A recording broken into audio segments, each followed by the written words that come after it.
Hey, good morning, y'all. Welcome to Coffee and Craps here with John from ProCraps. Casino Gaming TV live. Here we go.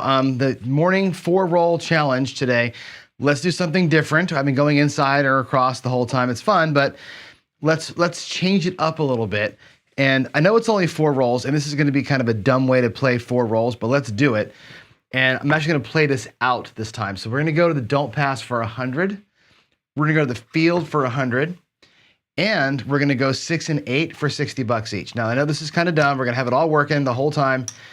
And I may even grab hard ways because it's only 4 rolls, and why not? Let's do that. Let's go everything hot. We'll do a little bit of an iron cross without the 5, basically, and let our shooter get a point and come on out. I'm going to take this $50 here.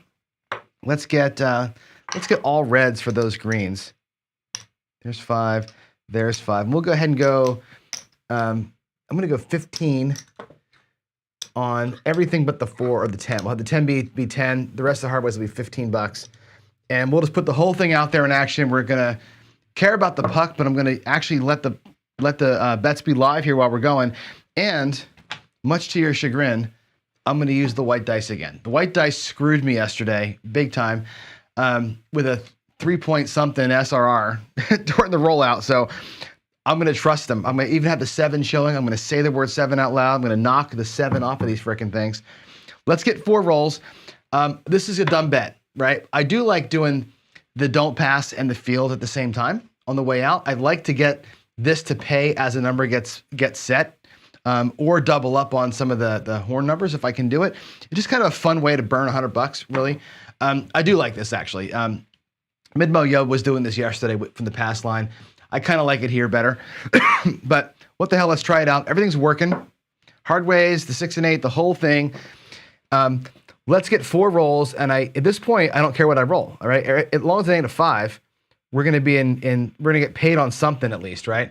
So here we go, let's see what happens. Like I said, I'll play these out. I'll play it out so that till the pass line, don't pass wins or loses. We got a 5, 4, 9. That's cool. So I like this part about it. We set a point of 9, right? And we get paid as the point gets set. So that's kind of sweet. Now we've got an extra $100 to kind of monkey around with. And choices, right? You can go back into the field again, let that thing go. And matter of fact, what I'm going to do here is I'm going to grab $100 for this, and I'm going to press the field by just a unit and put 75 in the rack. Leave the 5 naked. Who cares about the 5? We're on the no 9 here, so let's avoid the 9, but let's get a couple more shots if we can do it, all right? Here we go. I'm going to get myself set up. Whoops. And here we go. Dice are out. Not a bad little throw right there. There's a 6, 4, 2, 6. So we'll get burned in the field, right? That was let's try to hit the 2 fields in a row. We didn't, whatever. But we'll take our $70 there on the 6, which is kind of sweet. I'm going to make the 6 and 8 both look like 90 with that win. Let's even up with our reds, the hard 10. I still got $80 in the rack. This is a good time now to catch the 5. We'll catch the 5 for $75 and leave that nickel. Will be our go home money is going to be that nickel. There's our first roll. There's our second roll. Let's get 2 more times in here and we'll see what happens, shall we? Dice are out. There's a 1, 2, 3. See, we should have been in there. Darn it, we should have kept going. Should have kept going. But it's all right, we're going to burn 1. And now we're going to be on roll 4. And like I said, I'm going to play this out to the 7 this time because I have a don't pass bet. Normally it's 4 rolls to goal. And we'll look at where we are after this next roll, which is roll 4. How would we have fared? And we'll make some decisions. There's going to be the 3, 2, 5. So we do actually get a resolution. We hit our point. Oh, no, we don't. We don't. Sorry, I thought we were on the 5. There's roll 4. 5 will pay 105 here in front. And now we've done it, right? We've got to roll 4. We'll probably be in a little tiny bit of profit here. What do we do at this point? Well, we've got the 110 now in the rack. The don't pass is rocking over here. What we'll do is make a choice. This is where you got to make a decision, right? You're totally hedged up here, right? This is a nutty play. This opposes this. If you want to make money, you got to pick a side. Okay, so picking a side looks like this. Either we pull it all down and let this bet hang for the 7, which is great, or we take the 9 and hedge this off and just make that the 9 becomes a nothing for us, and we're just going to try and work these right side bets to glory, right? And that's the choice we have to make here. Why don't we pull down what we have out here and let this bet, we'll pick a side, we'll pick the dark side, right? It's the morning. I typically don't throw well in the mornings, as you know, right? I'm going to qualify myself out. So what I'm going to do is color up what I got out here. There's another 5. So we've got 100 in red chips, which is nice. We've got 200 in green chips, also very nice. In my rack, I've got 300, 425 bucks of guaranteed a profit on this shooter. Now we're going to sit here and we're just going to play this thing out until a 7 shows up, and we're going to pick the dark side versus picking the light side. So I've qualified myself to some degree, and now we're just going to have to run this thing FOMO style. That's on the 9, by the way. Let these dice figure themselves out, and there's big red, which you knew was coming, 437. Take that payment down there, and into the rack we go with 1, 2, 3, 4, 500, 625 bucks. So we nearly doubled, well, probably 70% profit or so. Like, that's pretty good. I think, and we say this a lot, right? These hybrid strategies are fine to get you to a point, and then you got to pick your direction. And that's what we did today. We got to a point with it. We got where we wanted to get to, showed a little bit of profit, and then we got out and let part of the hybrid run free. And that's what you have to do, I think, to make some hay here. So let's go ahead and go back and get out of the 4 rolls to go. We did it in less than 4 today, which that was pretty good.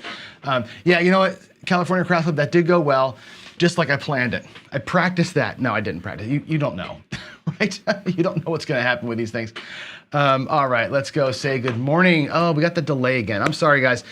There's a weird thing in my system. You know, the way this all works, I should give you a little bit behind the scenes. I got the wireless microphone, right, which goes to a transceiver on the computer. And I got the camera, which of course is wired into the computer, and software that takes the wireless mic, does some goodness to it so I don't sound like a child. It runs that virtually wirelessly to my software. So there's like a lot going on to make it all match perfectly, and sometimes, like now, it's a little bit off, and I know that's weird to look at, so I'm gonna get off of that screen. Let's just go over here, and it'll still be a little bit off, but we can talk about some interesting stuff. I want to get into the announcements for today. We have a new champion in Friday Night Fights. Our new King of the Mountain is Badger87. He's playing Rich T. I've got to get with them over Discord, and also with our dealers. I'm thinking Wednesday, tomorrow, or Thursday to get that match in, because Friday, a lot of people are leaving to go to DiceCon in Vegas, and the dealers will all be in transit. I'll be in transit. It's going to be hard to put it together on Friday, I think. And I think a lot of you, I think Jim might even be going to DiceCon. So let's figure out Wednesday or Thursday what's going to work best for everybody. I'll let you know tomorrow when that's going to be. So keep your ears peeled for that. And there we go. Craps Chat, again, is next weekend. So after DiceCon, the weekend after DiceCon is Craps Chat. It's been a long time, Jeff. We all miss Jeff and Skill in the Craps Chat. And that's like a thing. I know it's hard to do that show. I know that they want to do it every other week. I think we could all agree that we could do it every week and be okay with it, right? I'd love that show. So we'll see that in a couple of weeks. Yesterday, if you missed it, I put the link up in here. I'll put the link, I forgot to do it, in the description for today's show if you haven't seen it yet. But I got a chance to interview's the wrong word, hang out with Greg yesterday. So Greg, as you know, from 555 Craps, has taken his channel down. Greg is one of my best friends in the world. I love Greg. Greg and I do a lot of chatting offline about non-craps things. We have I think a pretty strong and deep friendship. And he's taken his channel down, and there's lots of reasons for it. He goes into it a very little bit. He just, for what is happening in his life with a lot of things that are going on, cannot have his channel. That's what it boils down to. So he took the channel down, but he still is in, right? He's still in craps. We still talk about it all the time. He came on yesterday to kind of officially, he calls it like passing the torch. Like, I want my strategies, the 5-5-5 don't, the Andre, the ultimate Andre, other things he's worked on. He wants those things to live on. And he's like, hey, John, I want to show them on your channel to your audience, and then you can kind of carry the torch. So I now will be doing more and more and more dark side, which, you know, I love. But I'll be doing it with a lens from Greg. Like, we'll do some of his stuff, and I may branch from it, but really, we're going to bring the 5-5-5 dark side theologic view of this game into it more often. So Greg is kind of, like I said, he's allowed me to teach on those three strategies, and we talked about those three strategies on the show for about an hour yesterday. So he basically demonstrates all of it. He talks through all of it. I ask him a few questions, and that's it. So if you're worried about Greg, don't worry about Greg. Greg is doing fantastic. He's just unable to run a channel at the current time, and that's the what we can say about that. So there it is. Check out that video. It's really, really a good one. And again, one of my best friends ever, and I think I don't know. It was a joy to talk to him yesterday. It was really kind of cool. So there's that. And of course, your reminder to get on Casino Gaming TV. Get on the Discord. We have 125 or so people on Discord right now. We have 550 subscribers to this channel, to the Casino Gaming channel. Let's get in there, guys. Let's get in and Discord and start bringing it up. I'm seeing some folks saying things like this. Gypsy says, Craps Chat is pure awesomeness. Craps Chat is awesome. It's one of the best, like, I don't know. How do I say this right? This show is hard to do, right? You guys know that, right? This is a lot of work to get these shows put together in the morning and practice and do the things. Craps Chat, for me, it's like, let's just sit back and talk about the game and have fun and like shoot the breeze with one another like humans, right? Not just being robot guys. So I love that show. We want more and more and more of the Craps Chat, more and more Craps Chat. Anyway, there's all that. Let's get into the content for today, and I want to continue yesterday's talk. So we want to keep talking about why would you qualify a shooter. So I want to reframe this conversation a little bit because it's kind of a confusing one. And actually, the more I think about qualifying shooters, it takes on a whole lot of nuance to it, right? So let's look at first, why do you even do it? Why do people quote unquote qualify a shooter? And I think here's the two main reasons I believe, right? One is you want to keep your money safe until you know it's going to be okay, or until you feel like it's going to be right. You don't want to put money at risk until you feel like you got a good shot at it. Like you're watching the stock market and you're reading the reports and you know this company's doing the right thing, and then you put your money in versus just jumping in on day one, right? That's kind of what we're trying to apply, that kind of like logic or research to a game where the results are random. And that's a hard thing for us to wrap our heads around. The game is a random game, right? And again, we can debate dice control, dice influence around the randomness, but that's still random. It's just a controlled version of random, I think, or a subset of random. It's still random. You're trying to apply like research and logic to random, and that's, I think, you feel better if somebody does something that helps you out. You might want to just qualify because you want to dip your toe in the water a little bit before you jump in. Like some people, like, I don't want to see anything until I know it's good. Some people like, we'll dip in a little bit and we'll kind of play it light. And because you want assurances, right? You want to be able to trust the shooter. I put it in air quotes, trust the shooter. I trust you to roll 4 numbers in a row. Why? Because you got technique, or because you got the luck fairy on your shoulder today. I don't know what trust means in that case. Or you want proof that this person can do it. I want you to prove to me, I've heard people say on their YouTube channels, I want you to prove to me that you can roll 2 numbers and then I'll put my money out on you, right? It's almost like you're having a conversation with somebody you don't know. I want you to prove to me that I can trust you, and then I'll put my money at risk on you. Like the shooter could give a crap. They're just trying not to 7 out look like an idiot, right? That's their whole goal, is to not look stupid and throw a 7 too soon. That's their entire modus operandi, is not looking like an idiot. But you're looking for proof and assurances, and you want to feel that trust with that shooter. And that's why we do it. We want to protect our bankroll. Ultimately, that's sort of the goal. And I think you have to look at, like, what is a good shooter in that case? What is a good shooter? And I said this yesterday. If you believe in dice control or dice influence, your definition of a good shooter is these things, right? You're looking at, how does the guy set? What set is he using? How does his stroke look, right? Is he hitting the same landing zone at the same angle with the same energy and force every time? Is he consistent? Can a random roller be consistent, right? A random rhythm thrower who's not setting the dice but throwing them the same way. does that person, quote unquote, qualify themselves in your mind as somebody that you might be able to trust? If you're a DIDC kind of believer, or you think it's possible, you're looking for somebody, you're looking for this as a means of gaining trust or achieving trust with somebody. I think this person can do it because I'm seeing mechanical stuff that works, right? And that's kind of your definition of it. If you don't believe in dice control or dice influence at all, then the notion of qualifying a shooter, to me, it just goes out the window. It makes no damn sense. Because if you believe that every throw is completely 100% totally random with no influence from the way the person's shooting it, then there's no such thing as rhythm. It's bullshit. There's no such thing as causality, right? This roll and last roll don't have anything to do with another. The way I throw does not cause the dice to do a certain thing. If that's the case, then what do you define as a good shooter? I've seen people talk about, oh, so-and-so's a good shooter. I've been at tables where guys have said, I'm on the don't. The guy next to me is like, hey, you should get off the don't. This guy's a good shooter. And the guy picks him up and shakes him and wings him down the alley. I'm like, how the hell is that guy a good shooter? That guy got lucky the last time he shot. Doesn't make him a good shooter this time, right? But we want to, our brains need to get wrapped around this idea of qualification. Finding something that the shooter's doing that can garner our trust before we put our money out. And I think that's you got to go back and forth between, A, why do you want to do it? Are you really looking to save money? Are you looking to find the right chance to pounce? There's two different goals there. And then your definition of a good shooter. How do you define a good shooter? And there's all these systems out there that are qualification systems. Let's take a look at a few. And there's a families of these things, I think, right? One family of ways to qualify shooters is to wait for something to happen. It's the real passive qualification. You're going to wait until somebody throws a repeater. I was telling you the other day, I know a guy who does this. He waits and waits and waits for somebody to throw a number and then throw it again. He wants to see, like in his mind, a virtual come bet pay. And then he goes, okay, this person can throw repeaters. Now I'm going to go in. And then he goes in and puts his money out there.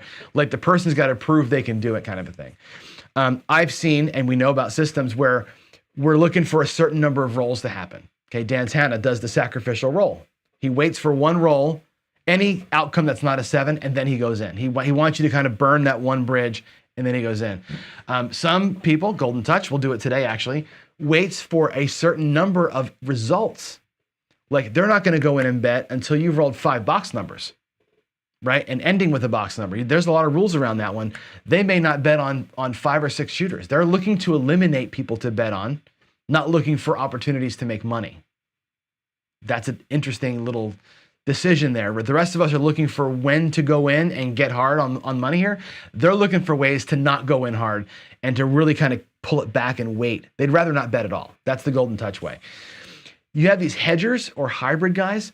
I don't mean to qualify you as a person, but the hybrid strategies, right? Mac has the squeeze 4, where he's going lay 4 and some place and come bets, and he's pulling the 4 down slowly as he goes till he gets to his base. Brian Hawaii Crapshooters, right? The Hawaii Crapshooters qualifier strategy, lay 4, 6, and 8. Make 2 hits. Prove you can make 2 numbers for me, and then I'll go in on the rest. That's his way, right? Midmo Yo has, over the weekend, put out his no PSO strategy. Dantana's Butterberg, technically speaking, is a hedge hybrid qualifier strategy. It's 2 hits and out, right? He's not waiting for 2 hits to prove he can bet on you. He's waiting for you to get to 2 hits so he can be done with you. He's looking to eliminate you early. I think regression strategies, like the Skill 66, is actually a qualifier strategy. It's like, can you get 2 numbers for me? If you can prove you can get 2 numbers on me, I will then press to the moon from 44 inside. I'm going to be safe with you. I'm going to play you safe. If you prove it, now we're all in. And he's going to put some money at risk ahead of time, a low-level risk, just like Midmo Yo does. And then you can look at the ways that I like to play it, right? I like to slide in. Like I like to slip in the back, as they say, right? Slip out the back, Jack, right? We get in there with a little combat action, maybe the horseman. And the horseman to me really is a qualifier. It's like a don't pass and a couple of combats. Let me see if you can make some numbers in there, right? And if you can't, I'm going to be covered. If you can, great, we're going to be on there for a nice long roll, and I got money at play for you. But the kind of feel it out is technically speaking a qualification. I'm not going to go across until my come bets have paid. I'm going to make you make money for me before I actually use that money to go in. I'm not just going to drop 160 from my rack out there and hope for the best, right? Just not going to do it. So we've all got different ways of, I think, viewing what it means to qualify somebody. And I think that informs the way you play. So all of these ways that you're doing, you're technically speaking, you're qualifying a shooter. And again, to go back to the earlier point, you're looking for assurances, trust, and proof before you're going to put your money out there at risk. And I think, again, if you're hybriding, if you're hedging, that's you're playing it scared. You're playing like I'm not gonna give you everything yet. I don't trust that there's, the pool's not going to be too cold or too hot or whatever before I jump into it. That's the mindset of the folks that are playing these hybrids. That's kind of I think the mindset. So to me, a hybrid and the come in slowlies are very much the same thing. The skill 66 actually takes a shot at it out of the gate, which is kind of interesting. So there is kind of the run up to it. And what I want to do here today, I'm going to go switch screens for you. I would like to run a few of these out, and I know that it's going to be small. I've got the words next to the dice to the rack here. I'm going to make this actually bigger so I can see it before I jump back there and start rolling it out. But what we're going to do here is have Hawaii crap shooters, the 5 count, the skill 66, and a come bet all go in at the same time. Now I know that I'm not the world's most fantabulous dealer, but we're going to run it like this anyway. And the plan's going to be this. Up here in this corner, you can see my hands here, this is going to be Hawaii crap shooters over here. We're going to run the lay 4 with them. So it's going to be lay 4, the 6 and the 8. We're going to look for 2 hits on the 6 and the 8, okay? Over here in this corner, we're going to run the 5 count. This guy here is going to wait. I'm going to track 5. I'll use this area here with white chips to track the 5 count. Before he goes in, he's going to do 5 count. He's going to do 1 come bet. And let that 1 come bet pay off. That's all he's going to do, okay? Up in the front here, I got the skill 66. He's going to wait for the point, go 66, and try and press this thing up and get some action. He's going to take 2 rolls to get going, right? This guy's going to take as many rolls as it takes to get going. This guy may never get rolling at all. And then finally in the front, I'm going to do some come betting. We'll do some basic. I may do the horseman. I may just do some, like yesterday, some basic 3-point Johnny style come bets and just kind of get ourselves into action slowly and kind of just piecemeal this thing through. And if we happen to get a repeater, great. If we don't, we're going to have relatively safe bets out there. And that's kind of the idea, is that we're going to let the shooter kind of catch fire sort of on their own if we can. So let me get the roll tracker going here and we'll get started. I'm just going to roll these things out. We'll do it as slow as I can and hopefully make this thing make some sense. And not that I am rooting for any one person to win or lose. I really just want to see with you what the rhythm of each of these strategies really looks like and feels like. And we'll get a sense of like, when are you making money? When are you at risk? When are you not making money? And which of these methods kind of feels okay to you? And I'll do it again tomorrow. So tomorrow I'll keep this come bet person going. This will be kind of maybe I might even keep the skill 66 going too. I might keep both these guys active because they're good baselines, right? This is a person who's going out right away. This person's going out right away, but from a different standpoint. These 2 back here are waiting for conditions. And let's just see, I might roll the mid-mo-yo, I might do some 4 squeeze, I might do some other things to give you another sense of it, just different ways to do it. So here we go. Let's, nobody's gonna play the pass line. We're gonna actually, I won't have the come bet person do the don't pass. I was gonna do horseman, but we'll not. We'll just do come bets. We'll just leave the lines alone and let the guys play it out. So let me get my dice. I think we'll do today. I'll do the blue. I love the blue frosteds from Golden Valley. So let's do the blue frosteds. We'll get some numbers here. And I can see already as I move my hand, there's a lot of delay. Very choppy feed today. I'm super sorry about that. But so the dice aren't going to be very smooth as they roll. But there's a 4 for our first point. It's going to be a 3-1-4. 3-1-4. Now, the golden touch guy, right? And the golden touch is right here in the rack. Sorry, he's here in the rack, right? Yeah. This person here, he's got five white chips. And what we're gonna do with his white chips, we're just gonna mark them like this. We're gonna drop them over when I have a new count, right? So the point being hit counts as 1. That's the first count. He's not going in until he's got all 5 white chips sideways, okay? The Hawaii crap shooters, which is right here, he's gonna go right now with $100 on the lay 4. He's gonna lay the 4 for $100, and he's gonna go also with $30 6 and a $30 8. So we're going to get nickels for this quarter here. 36, 30 on the 8. And his sentence is, I want you to hit either of these things 2 times. He wants 2 hits in here to prove that you're okay. $100 protects, it's going to pay 50. It's going to not quite save the 60.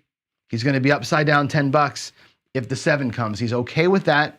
Little bit of risk. This could be 150. If you want to make it 150, I'm going to do it as an even 100. Again, dipping the toe in the water here to see what happens if you can get a hit. Okay, the skill 66, and the skill 66 is right here in front. We're going to take him. We're going to get 75 bucks. He's going to go 66 inside. Like so. There's 66. He's going to get $9 back into his rack. And now he's ready to go. And of course, our come better is going to go right on in. We're not going to wait for a thing. He's not sacrificing any rolls, just going to wait for it to come out. So here it is. Skill 66 is going to take 1 hit, go to 22, or 88 rather, and then come back down. His is going to qualify with 2 hits. He's qualifying with 2 hits. He just needs to have a little bit of sniper action on his hits. And we got to avoid that over there. Come better, just going to come on in. The 5 count guide is waiting for that number waiting for the 5 to happen. Here we go. Coming out. Our next roll is going to be a 6-5 yo. Okay. So the come better, lucky, right? We'll call that super lucky. He gets paid in the come, which is great. You can be aggressive there too, by the way. You can actually go ahead and take this and say, hey, I get free money. Let's bump this up. I like to be aggressive. But I'm not going to do it today. I like to kind of bump those things up where I get a chance to. When I get free money, that's a great bet to jack that thing up. It's kind of, to me, you don't get a chance to do it very often. So whenever you get a chance to do it, you do it. And that's how you press a come bet. You press it when you're in here and let that $50 bet come out here and be resolved. You know what? I've talked myself into it. We're going to do it. We're going to play this thing that way. Nothing happens in here. The 5 count guy though, that does count. That is a number. That's not a 7. During the roll, that's totally fine to do. Here we go. Let's get a 6 or an 8 so that these guys can play a little bit. And there is, as you know, I think Jeff ran this the other day. There's a hard 4. So Jeff ran the 4 squeeze the other day and sniped himself like 4 times in a row, I think.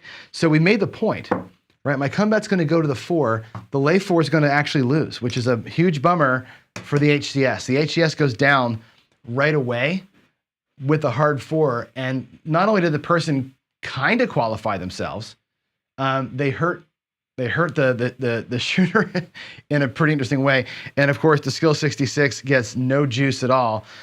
For now, everybody's off except for the come better. He's waiting for that 4 to come back out for him. Let's see what happens here. There's a 5, a 4, and a 1. That's a 5. Okay. Oh, and by the way, the 5 counter, that 4 would have been count 3. I forgot to put him in there. This 5 here is count 4. He's still almost in. We're here on the 5. Combat's active. We're going to put another combat in for that player. Skill 66 is still waiting for something to hit in here, as is Brian. Now, Brian, on this, when this happens to him, the old Hawaii crap shooters qualifier used to go back in. I'm not sure if he's going to go back in here. I'm going to play it like that. We're going to go right back at it with him and put the $100 right back out there. And again, relay the 4. Like this. I think now he plays this differently, but the original qualifier was just kind of keep playing the 4 against the 7. So here we go. It's a 4-1-5. That's your new point. Whoops. Wrong entry. That's a 4 and a 1. There we go. Okay. Here we go. Next roll.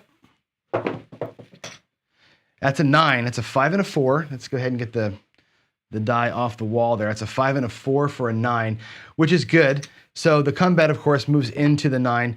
The 9 back here for the skill 66. That pays 21 bucks. Okay. He's going to drop a buck in and get a 22 press.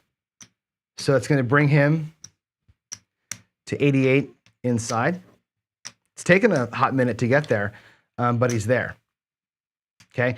Now we're on the 5 count. The 5 count, that was the 5th number. So he makes it, which is awesome. He goes in for his come bet. Okay. The other player here goes in for his 3rd come bet. So we have first come bet from this guy, second come bet from that guy. I'm actually going to move their bets. I'll put one guy in the front, one guy in the back. That way we'll be able to find them and who gets paid. Okay, here we go. There was the 9. I didn't put the 9 in. 5 and a 4. Let's go. There's a 639. 639, Nina 9. All right, good. That's actually solid. So what's going to happen here? This player here, that's an off and on for him. He gets his money back. He's back in the come. The GTC guy is just moving into the 9. He moves up in here. He's in the back side. He has one come bet. He's going to take the max odds that he can take on this thing. So he's going to put $100 in odds on the 9. It's one come bet with max odds. That's all that they do. Done. This guy here is going to try and have 3 come bets working. The $20 is going to pay 28 back here. So he gets paid 25, 28, and he regresses down to 44. So the skill 66 pays off. He's now qualified the shooter, and in his mind saying, yep, this guy is ready for my money, and off we go to the races. So he's going to put all this back in the rack here, and now he's ready to play. There's the 28 that he won, and he's ready to roll. I'm actually going to color his whites up, only because we're running out of room in the rack. The rack is kind of tight here, okay? So there we are. This comeback guy is looking for a third one.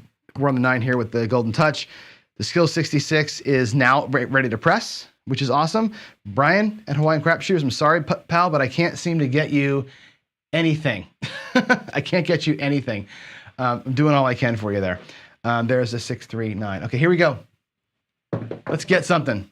538. All right, cool.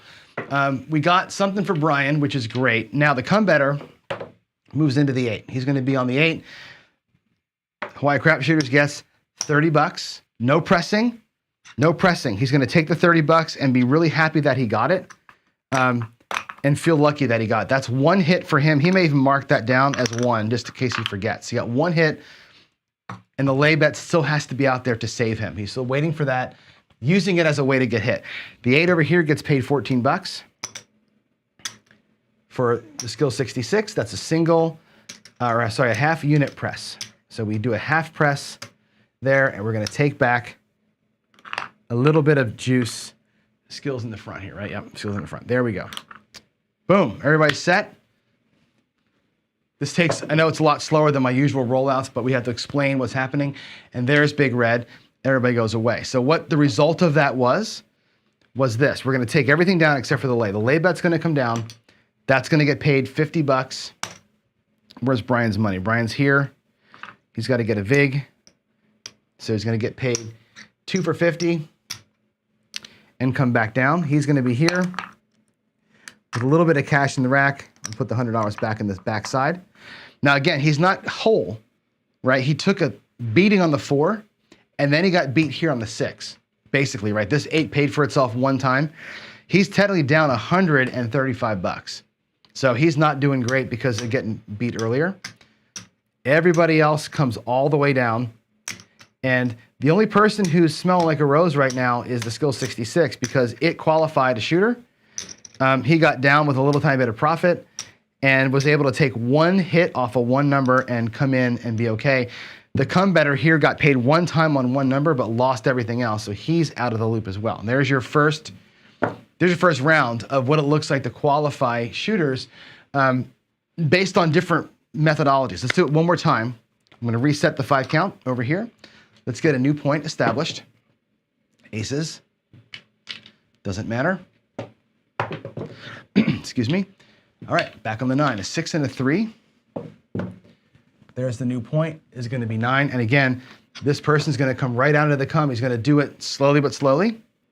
Skill 66 over here is going to do, I think I have enough money to do right from here. Let's see. I think 3, 3, 3, 3, and 3. Oh, not quite. So we're going to get 20, 25, and get his cap. He's up for 66. HCS, $100 lay. Skill 66 is in the, well, we'll leave them in the front, it's fine. We're gonna go with the 6 and 8. I moved their money around just because of where they are in the rack. And Golden Touch is at a 1 count. They're just waiting for things to happen. Here we go. Let's make things happen. 5, 3, 8, fantastic. All right, so the 8, comeback's gonna move into the 8.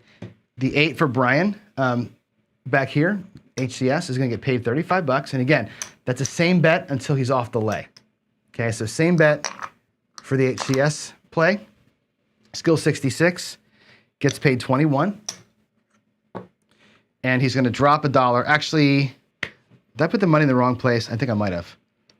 I think I might have paid the wrong, I think I paid the wrong person. I think this goes here. No, I did it right. I'm sorry, I was forgetting who was where in the rack. So Skill's in the front. He's gonna drop $1 out there and get his full press on.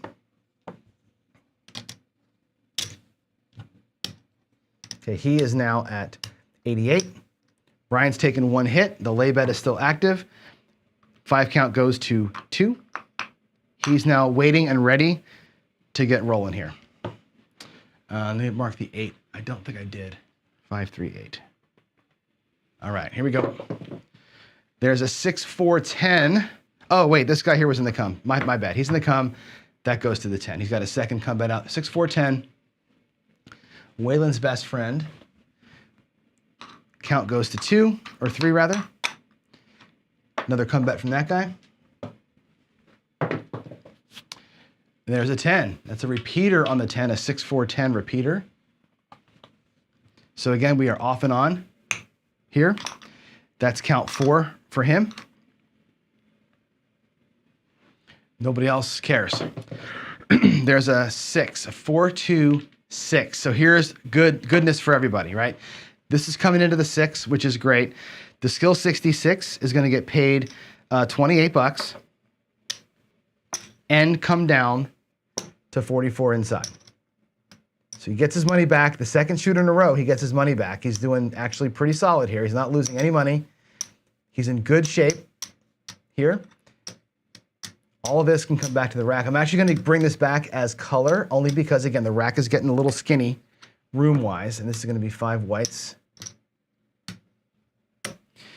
And you can see it too. What comes back to his rack, he started out with 66. There's 50, 65, $66. He actually comes back with $6 in profit after the move gets made. Solid, right? We love that. There's the 66 coming back to the rack. He's looking pretty stout. He can start pressing up to the ceiling, okay? Brian, here on the 6, is gonna get paid $35. The shooter hit the 6 and 8 twice. The lay bet comes down. They have qualified themselves as somebody Brian is okay to bet on. Now he's gonna go to 66 inside. So there's 50, 65. I'll put this back in his rack. 66. Well, we get Brian set up with 66 inside. He's gonna start doing also some kind of a half press system. So he's gonna go to 66. 1, 2, 3.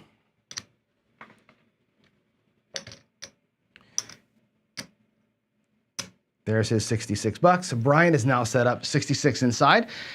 Shooter qualified themselves by getting 2 6s or 8s. The lay bet, the lay 4 helped him achieve that, okay? That makes count 5, by the way. So the Golden Touch player is coming in. He's finally entering the game. The shooter qualified themselves by proving that they can make 5 numbers before a 7, has gained this person's trust, and in he comes. Here on the 3-point Johnny, right? We're gonna go ahead and take odds on the 6 and 8, 2x, 1x on the 10. Bankroll is basically depleted, but that's what we're gonna do. We've achieved 3 come bets. That's proof that we're gonna be good. I trust the shooter, and off we go. Let's see what happens. And I always feel like, when I'm talking, there's like a random number generator going in the background, like on a slot machine. And like the longer I talk, the closer we get to me throwing a 7. It's a game I play with myself. Here we go. Next roll. That's going to be a 1, 2, 3, 2, 1, 3. So the Golden Touch guy loses his come bet. Okay. Now they don't specify anywhere what they do in that situation. I'm going to go in one more time. I'll let them burn 2 in here, but I won't let him burn 3. I don't think that they go in hard after getting beaten here, but that's what happens. So he ends up, unfortunately, picking his battle incorrectly. And here we go with a 3-1-4. So his come bet's going to go to the 4. He's going to go ahead and drop max odds on it, 3x odds. And like so, he's out there for the 4. 1 come bet, max odds, done deal. The rest of us are just waiting to get paid. Waiting to get paid. 3-1-4. Let's get it. That's going to be a 6-3-9, 999, 6-3-9. So skill and luck gets paid. 15 in exchange for 1. We're going to press, I'm going to press both the 5 and 9 by 1 unit and bring this back. 1 nickel. Brian in the back is going to get paid 21. He's going to just press the 5 to a quarter. He's going to, I know how Brian plays. Brian presses the number that came. With the skill 66, you probably should half press the one that came, but with that weird even or odd numbered chips, I'm just going to spread them out a little bit as we go. So there's that. 639, let's get that logged in. 639. And that was the point, by the way. So we're back again, new point of 9. So 639. And here's what's going to happen here. We're on a new point of 9. Okay. Are we? Yeah, we hit the point. We reset the point at 9. So nobody gets paid. Everybody's off, right? Although actually these 2 guys, they got paid. Puck is off. Now the puck is on. So no secondary payment there. Point is 9. Okay, here we go. Let's just play it out. Get those come bets to pay, shall we? That'd be nice, wouldn't it? There's a 5. Right, a 3-2-5. I'll mark that up.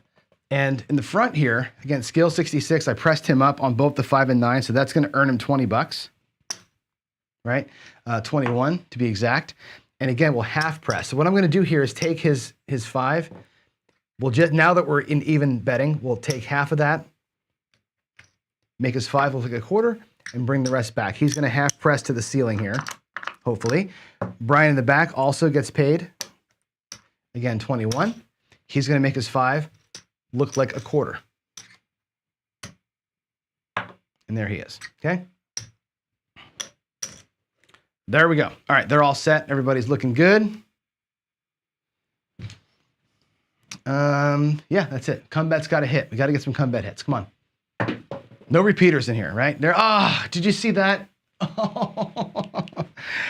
I'm sure you guys didn't see that on camera. That was a bummer. This thing was literally on the wall like this, and it fell this way. It was going to be a 9 or an 8 rather, but it tripped up and went to the 4, and everybody loses everything. That would have been pretty sexy if that would have landed the way it should have landed, but the diamond plate did its job and took everybody's money. So there it is. There's the qualifier. Was interesting, right? And I want to go back and look with you. I'm going to take all this money down. We're going to go back and look real quick at some of the numbers that resulted from this thing, because I think it's interesting. Let's look at the roll tracker together while I get my chips set back up again. Because the only guy that was actually playing that shot, and look at, I want you to look from the 7 that leads into the 9, right? The only guy that was playing at all was the skill 66, right? He gets his hit on the 9, his hit on the 8, and then he's back down, right, into the 66. Now he's back to 44, and we have 2 wasted rolls of a 10. He gets paid on the 8, he gets paid on the 9, and he's done. He takes 2 hits and he's out. If you're betting across in that situation, you're going to get paid on 1, 2, 3, 4, 5, 6. You're getting paid 6, 7 times in that same sequence. The come bettors never got paid, right? We did bad rhythm. They got nothing out of that deal. But that was an okay roll. That was, 4, 5, 6, 7, 8, 9, 10. It was 11 rolls before between 7s there. And nobody made a damn thing on that whole situation. But it's interesting, isn't it? When you risk, right? Brian out here with the $30 6 and 8 is sweating that 4 for those rolls. He made it. He did okay. He ends up though, we start with 500. He's got 1, 2, 300, about 400 bucks. He lost 100. That was that lay 4 getting whacked, right? Skill, 1, 2, 3, 4, 500 bucks. He's in profit. Skill and luck made profit because I believe he was in it the whole time. He never wasted a roll. He was out there. Here's $75 that he makes in profit. He makes 75 plus the 4, so $79 in profit. Because he's qualifying, but he's actively qualifying. He's getting paid while he's qualifying. Granted, he does take the $66 risk to do that, but he's actively qualifying, and therefore he's not wasting any rolls. Interesting, right? The Golden Touch player ends up losing. He's down to 250. He lost half his money, right? He qualified everybody. Let's go for 5. Let's make sure you can prove to me you can get 5 rolls. Now I trust you. I'm going all in. Come bet max odds. Best house edge bet we got. Lost half his freaking money, right? The longer the roll goes, the closer you're getting to this, right? By math, right? The longer this thing goes, the more likely it is you're going to see that guy because it's quote unquote due. I hate to say that it's due because we don't have that. That's not a mathematical concept, but you know the big red is coming. He waits too long to get in and gets whacked. Big time swings on this guy here unnecessarily. I think this is an unnecessary swing and a miss to me. Come better, same situation. He's down to 275. Same deal, right? He came and got beat, right? If this guy here is playing the horseman on those earlier rolls where we came and lost, he's at least treading water or maybe a little bit ahead at this point, right? There's a reason for the hedge part of the horseman, the don't pass piece of it. It helps you qualify the shooter, get to a point where they're set, and now you're in qualification mode. You've got them set. You need to get a payment up here so that you can start bringing something back. So there's a good look. Again, short look. It's only about 15, 20 rolls. I took 19 rolls actually. 19 rolls with an SRR of almost 10, and nobody made any money.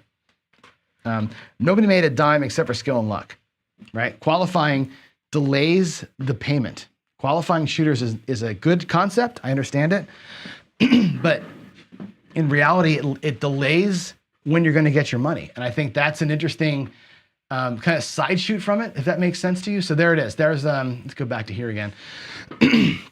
That's just a quick look at it, right? I think that was interesting. Again, short period of rolls, 19 rolls does not tell you anything other than catching how you do it, what the rhythm looks like. But each player had risk at different points in time, and I think the Golden Touch 5 count waited too long to get in. In my opinion, you want to be out before roll 5, not in at roll 5. To me, that's a flip of kind of the way that I've always viewed the game. I want to be out quick, not in late. So there's that. Let me go ahead and look at some of the chats over here and see if there's anything in chat that we want to talk through before I get going here. So give me a second to filter things out. Look for some questions. I don't see any questions in there. How about some PC comments? Let's see. Oh, off topic. California. Am I dealing at DiceCon? You mean at Golden Touch at Casino Quest? I hope so. I'm assuming they're going to let us deal because there's going to be like 90 of us in there, and I've already asked, can I cycle in and get some dealing in? And I jokingly said, I suck at dealing. I'd love to deal with somebody next to me who knows what the hell they're doing and fix my hands. So maybe as we're doing it, I'll get a little bit of love from Daddy David. Ooh, that didn't sound right, but you know what I mean. We'll get something, get some lessons going there for me. Yes, I'm in.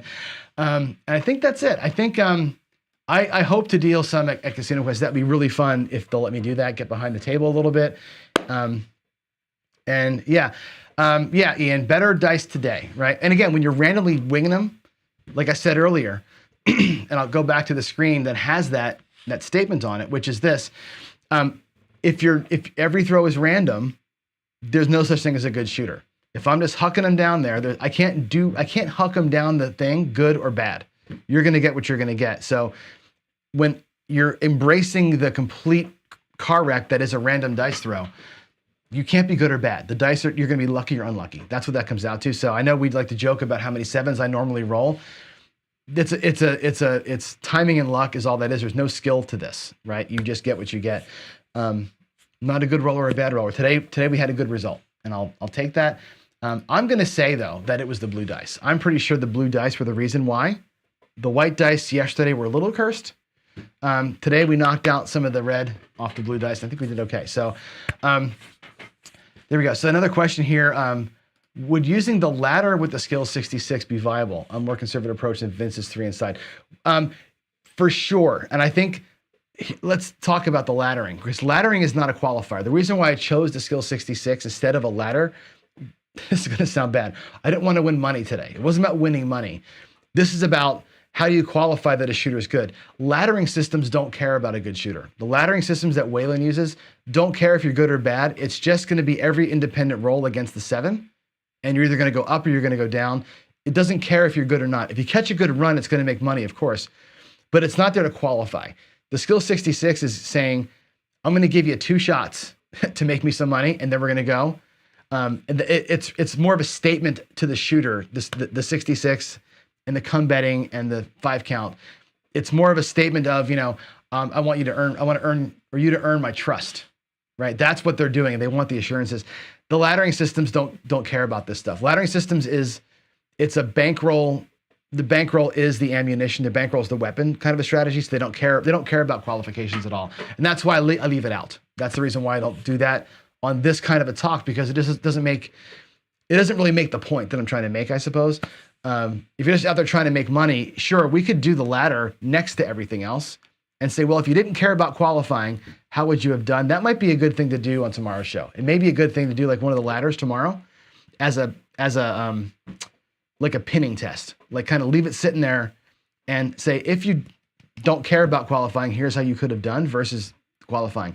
Maybe a ladder versus the skill 66 might be a really good comparison with some come betting as a low level baseline. So that might be kind of fun. All right. So there it is, guys.